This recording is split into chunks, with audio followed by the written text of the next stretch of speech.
नमस्कार दोस्तों। और सुनाओ, क्या हाल चाल है आपका? बढ़िया। मेरा भी बढ़िया। हाँ जी। किसी ने क्या कमाल की बात कही है? किसी ने क्या कमाल की बात कही है? अगर आवाज ऊंची हो तो कुछ लोग सुनते हैं। अगर आवाज ऊंची हो तो कुछ लोग सुनते हैं, पर अगर बात ऊंची हो तो बहुत सारे लोग सुनते हैं। हाँ जी दोस्तों, एक बार की बात है। एक लड़का था, वो किसी दुकानदार के यहाँ पे काम करता था। तकरीबन उसकी उम्र 24 साल की होगी। वो ना अपनी बड़ी मंदे हालात थे उसके, बड़ी मुश्किल से अपना गुजारा करता था। सारा दिन दुकान पे रहता, रात को आके खाना बनाता फिर खाता। तो 2-4 दिन ऐसे हो रहे थे कि वो ना 4 रोटी बनाता, 4 मुंह हाथ धोने जाता, एक रोटी उसकी गायब हो जाती। फिर वो रोटी बनाता, हाथ धोने जाता, फिर रोटी गायब हो जाती। अब वो लड़के ने सोचा कि मैं ना अब देखूंगा कि मेरी रोटी लेकर कौन जाता है। वो रोटी बनाकर छुप गया। तो उसने छुप कर देखा तो एक बड़ा मोटा सा चूहा था, वो उसकी रोटी लेकर जा रहा था।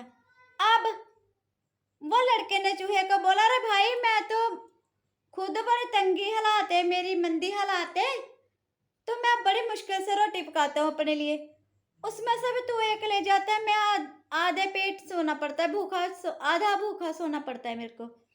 अब लड़के ने अपनी हालात बताई तो चूहे ने बोला, तुम्हारी सारी बातों का, सारी परेशानियों का हल गौतम बुद्ध के पास है। तुम गौतम बुद्ध के पास जाओ, वो आपकी हर बात का सवाल का जवाब देंगे।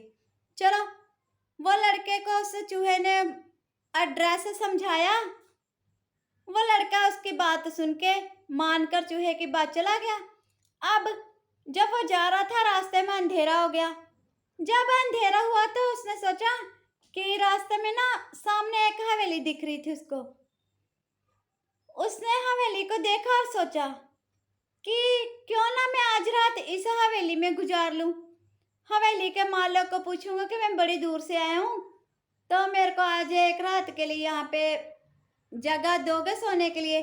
अगर वो मेरे को वहाँ पे रहने की इजाज़त देंगे तो मैं तो वहीं पे रात गुजार लूँगा, सो जाऊँगा। अगर ना देंगे जगह रहने के लिए तो मैं बाहर सो जाऊँगा। फिर अब थका हारा हूँ, अगले दिन के लिए फिर चला जाऊँगा। हाँ जी, हवेली के अंदर गया। वहाँ पर एक हवेली के मालकिन थी। उसने बोला, माँ जी, क्या मैं आज रात के लिए आपकी हवेली में सो सकता हूँ, रेस्ट कर सकता हूँ? मैं बड़ी दूर से आया हूँ। मालकिन ने बोला, क्यों नहीं बेटा, तुम आज की रात यहीं पर गुजार लो, कोई बात नहीं। अब नौकर ने उसको खाना वगैरह दिया, लड़के को भूख बड़ी लगी थी, खिलाया। अब उस लड़के की ना उस एक वो जो हवेली की मालकिन थी, उसकी लड़की के ऊपर नजर गई। वो बोला, आंटी जी, ये कुछ बात क्यों नहीं कर रहे मेरे से, या कोई बात नहीं कर रहे। वो लड़की रोने लग गई। तो उसकी माँ बोली कि बेटा, ये जब 20 साल की हो गई है, जब से ये पैदा हुई है तब से एक लफ्ज भी नहीं बोला इसने। तो वो लड़का बोला, बड़ा उदास सा हुआ उसको देखकर, और बोला, कोई बात नहीं आंटी, चिंता मत करो, सब ठीक हो जाएगा। तो आंटी ने भी पूछ लिया, बेटा तुम कहाँ जा रहे हो? वो बोला, आंटी जी, मैं गौतम बुद्ध के पास जा रहा हूँ, मेरे कुछ सवाल है, मैं उनका जवाब लेने जा रहा हूँ। अब वो आंटी ने बोला बड़े निम्रता पूर्वक, बेटा मेरी मेरी बेटी के बारे में भी कुछ पूछ लेना। वो लड़का बोला, हाँ जी आंटी, क्या पूछूंगा? बोला, पूछो कि मेरी बेटी 20 साल की होगी, बोलेगी कब? चलो, लड़का बोला, मैं पहुंच के ना वहाँ पे तो आपके सवाल का जवाब मैं पूछ कर जरूर आऊँगा, आप चिंता मत करो। अब वो लड़का चलने लग गया, फिर आगे आगे। अब वहाँ पे पहाड़ थे काफ़ी, पहाड़ों पे चढ़ रहा था, थक गया वो लड़का। अब रास्ते में पहाड़ों के में एक उसको जादूगर दिखा, वो तपस्या कर रहा था। वो जादूगर के पास बैठ गया जाकर, बोला, 2 मिनट यहाँ पे विश्राम करता हूँ। विश्राम करते करते जादूगर की आंखें खुली और बोला, हाँ बेटा, तुम इतनी दूर से पहाड़ी पे कैसे आ गए? वो बोला, मैं महात्मा बुद्ध जी से अपने कोई सवालों का जवाब लेने जा रहा हूँ। अब वो बोला जादूगर, बोला अगर तुम जा रहे हो तो मेरी भी एक सवाल का जवाब महात्मा बुद्ध से पूछ लेना। उसके बदले मैं तेरे को ये पहाड़ का रास्ता निपटा दूंगा, तय कर दूंगा। मैं अपनी जादू की छड़ी से तेरे को पहाड़ आगे तक भी तेरे को पहुंचा दूंगा। बोला ठीक है, बताओ अपना सवाल। वो बोला कि मैं 1000 साल से यहाँ पे तपस्या कर रहा हूँ और मैं सोच रहा हूँ कि मैं स्वर्ग कब जाऊंगा। उनसे पूछ लेना महात्मा बुद्ध से कि मैं स्वर्ग कब जाऊंगा। वो बोला जो हुक्म। उसने भी छड़ी घुमाई और पहाड़ों का रास्ता तय कर दिया उसका। अब रास्ते में एक नदी थी, रेगिस्तानी था, एक नदी भी थी। अब वहां पर एक था कछुआ था और वो बोला कि कछुए को बोला भाई मेरे को ना नदी पार करवा दोगे। कछुआ बोला हाँ जी करवा दूंगा, पर कहाँ जाना है। बोला मैं महात्मा बुद्ध के पास जा रहा हूँ। वो कछुआ बोला हाँ एक शर्त पे नदी पार करवाऊंगा, मेरी एक सवाल है, महात्मा बुद्ध से पूछ के आना। लड़का बोला हाँ जी बताओ कौन सा सवाल है। अब उसने सवाल का जवाब क्या दिया। उसने बोला कि मैं 500 साल हो गए यहीं पे घूम रहा हूँ, तो उनसे पूछना कि मैं ड्रैगन कब बनूंगा, कि मैं कब कछुआ के जून से निकल के ड्रैगन बनूंगा, है ना भी। तो वो क्या बोलता है ठीक है मैं पूछ के आऊंगा। वो उसने नदी पार करा दी। अब वो चला गया महात्मा बुद्ध के पास। महात्मा बुद्ध जी सत्संग सुना रहे थे। जब सत्संग खत्म हुआ और महात्मा बुद्ध ने बोला हर एक इंसान मेरे से 3 सवाल कर सकता है, उसके आगे कोई सवाल नहीं करना मेरे से। अब वो लड़का सोच में पड़ गया कि मैं पहले आंटी का सवाल पूछूं कि जिसकी लड़की गूंग भी बोल ही नहीं सकती, कि वो जादूगर का सवाल पूछूं जो 1000 साल से तपस्या कर रहा है, कि मैं उस कछुए की का सवाल पूछूं जिसने 5000 साल तक यहीं पे बिताए हैं। फिर उसने अपने बारे में सोचा कि मैं भी इतनी दूर से आया हूं, पर दूर से तो आया हूं पर मैं जैसे तैसे अपनी जिंदगी का गुजारा कर सकता हूं। मेरे को लगता है मैं इन लोगों के सवाल पूछूं, शायद इनका हल हो जाए। मेरा क्या है, जैसे मेरी जिंदगी पहले कट रही थी वैसे अब कट जाएगी। चलो जी। महात्मा बुद्ध से उसने वो लड़की के बारे में पूछा।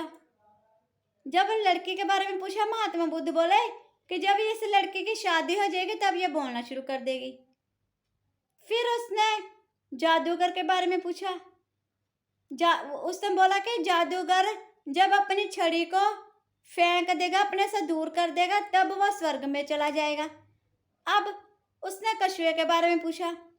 उन्हें बोला कि जब कछुआ अपनी खाल उतार देगा तब वह ड्रैगन बन जाएगा। चलो जी। सारे सवालों का जवाब लेकर वह वापिस आ रहा था। सबसे पहले वह कछुए के पास गया। कछुए को बोला कि भाई आपके सवाल का ये जवाब है। उसने बोला कि अपनी खाल उतार दो तो फिर आप ड्रैगन बन जाओगे। अब उसने खाल उतारी तो उसके पास कितने ढेरों सारे मोती थे, 9 लाख मतलब मोती भी थे, हीरे जवाहरात थे उसके पास। अब वो बोला कि मैं इस चीज़ों का क्या करूँगा, तुम ले जाओ। अब वो लड़का वो मोती हीरे जवाहरात लेकर चला गया। अब आगे जादूगर बैठा था। अब जादूगर को बोला कि आप अगर अपनी छड़ी को फेंक दोगे तब आप स्वर्ग सुधार जाओगे, स्वर्ग के हकदार बन जाओगे। अब जादूगर ने छड़ी लड़के को पकड़ा दी। बोला ये छड़ी तुम ले जाओ, तो ये तुम्हारी ताकत बनेगी, आगे जाके तेरे काम आएगी। अब एक और सवाल था वो लड़की का। अब उसने लड़की के बारे में बोला, उसकी माँ को बोला कि आंटी जी ऐसा महात्मा बुद्ध ने बोला जब इसकी शादी हो जाएगी तब बोल देगा, ये लड़की बोलनी शुरू हो जाएगी। अब आंटी ने बोला वो लड़का तो तू ही है, मेरे सामने ही है। अब उसे आंटी ने अपनी लड़की की शादी उस लड़के के साथ करवा दी।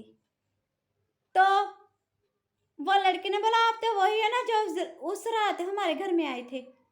लड़के की माँ की आंखों में आंसू आ गए। हाँ जी दोस्तों, देखो दोस्तों, अब लड़के की जिंदगी सेट हो गई। ताकत उसको मिल गई छड़ी के जरिए, दौलत उसको मिल गई मोतियों के जरिए, कछुए के जरिए, है ना। तो शादी भी उसकी हो गई, अमीर भी हो गया। दोस्तों, इसकी वजह क्या थी पता है आपको? उसने अपनी इच्छा का त्याग करके दूसरों की इच्छा को पूर्ण किया, है ना। दूसरे के सवालों के जो अपना सवाल का जवाब छोड़कर उसने 3 जाने की मदद करनी शुरू की, 3 लोगों की मदद करनी शुरू की उसने, है ना। तो दोस्तों, अगर हम किसी की हेल्प करते हैं ना, तो जो ईश्वर होता है वो हमारा साथ हमेशा देता है। हमें हमेशा मतलबी नहीं बनना, लालची नहीं बनना, ठीक है। तो हमेशा बोलती हूँ, कर दिखा कुछ ऐसा कि दुनिया बनना चाहे आपके जैसा, है ना। तो आप अपने घर में तंदुरुस्त रहे, हंसते रहे, मुस्कुराते रहे, खुश रहे, है ना। और आपके घर में माया शाया आती रहे। तीसरी बात मैं क्या बोलती हूँ, हमें किसी भी जाति से भेदभाव नहीं करना, हर एक का आदर सत्कार करना है, हर एक की इज्जत मान एक जैसे ही हमें करनी है, भेदभाव किसी से नहीं करना। और जो आप मेरी वीडियो को इतना प्यार दे रहे हो उसके लिए तहे दिल से धन्यवाद। और जिन्होंने मेरे चैनल को सब्सक्राइब किया उनका भी तहे दिल से धन्यवाद। जिन्होंने अभी तक मेरे चैनल को सब्सक्राइब नहीं किया वो मेरे चैनल को सब्सक्राइब करें। मेरे चैनल का नाम है बी के राधिका मोहन, और बेल आइकन का बटन दबाना मत भूलें।